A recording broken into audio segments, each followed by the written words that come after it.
Welcome back, and in this lesson I want to continue my EBS series and talk about provisioned IOPS SSD. So that means IO1 and IO2. Let's jump in and get started straight away because we do have a lot to cover. Strictly speaking, there are now three types of provisioned IOPS SSD, two which are in general release, IO1 and its successor IO2, and one which is in preview, which is IO2 Block Express. Now they all offer slightly different performance characteristics and different prices, but the common factors is that IOPS are configurable independent of the size of the volume, and they're designed for super high performance situations where low latency and consistency of that low latency are both important characteristics. With IO1 and IO2 you can achieve a maximum of 64,000 IOPS per volume, and that's 4 times the maximum for GP2 and GP3, and with IO1 and IO2 you can achieve 1000 MB per second of throughput. This is the same as GP3 and significantly more than GP2.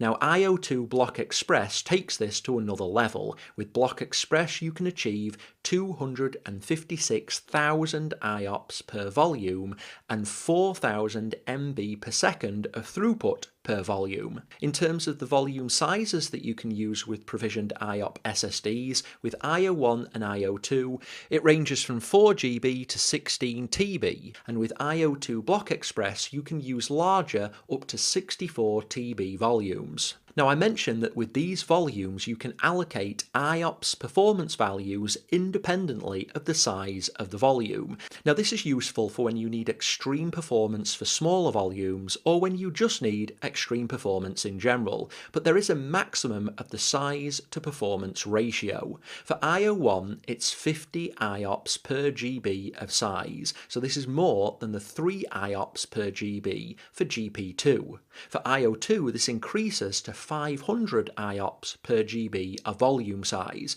and for Block Express this is 1000 IOPS per GB of volume size. Now these are all maximums, and with these types of volumes you pay for both the size and the provisioned IOPS that you need. Now because with these volume types you're dealing with extreme levels of performance, there is also another restriction that you need to be aware of, and that's the per instance performance. There is a maximum performance which can be achieved between the EBS service and a single EC2 instance. Now this is influenced by a few things. The type of volumes, so different volumes have a different maximum per instance performance level, the type of the instance, and then finally the size of the instance. You'll find that only the most modern and largest instances support the highest levels of performance, and these per instance maximums will also be more than one volume can provide on its own, and so you're going to need multiple volumes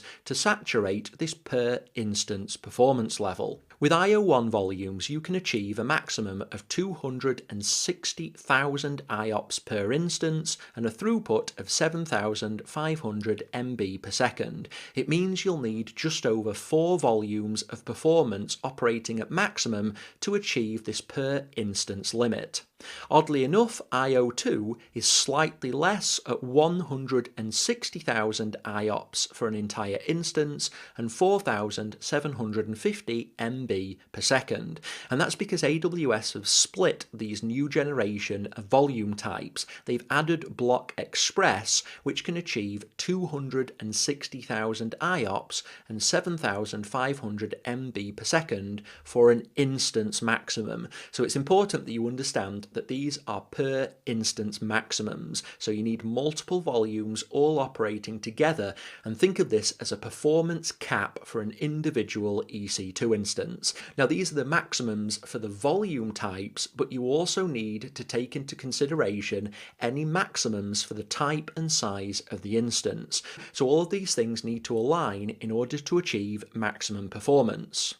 Now keep these figures locked in your mind. It's not so much about the exact numbers, but having a good idea about the levels of performance that you can achieve with GP2 or GP3, and then IO1, IO2 and IO2 Block Express will really help you in real world situations and in the exam.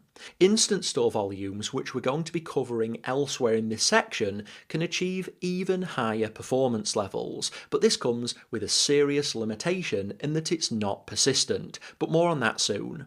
Now, as a comparison, the per instance maximums for GP2 and GP3 is 260,000 IOPS and 7,000 MB per second per instance. Again, don't focus too much on the exact numbers, but you need to have a feel for the ranges that these different types of storage volumes occupy versus each other and versus Instant Store. Now, you'll be using provisioned IOPS SSD for anything which needs really low latency or sub-millisecond latency, consistent latency, and higher levels of performance. One common use case is when you have smaller volumes but need super high performance, and that's only achievable with IO1, IO2, and IO2 Block Express. Now, that's everything that I wanted to cover in this lesson. Again, if you're doing the sysops or developer streams, there's going to be a demo lesson where you'll experience the storage performance levels. For the architecture stream, this theory is enough. At this point though, thanks for watching. That's everything I wanted to cover. Go ahead and complete the video, and when you're ready, I'll look forward to you joining me in the next.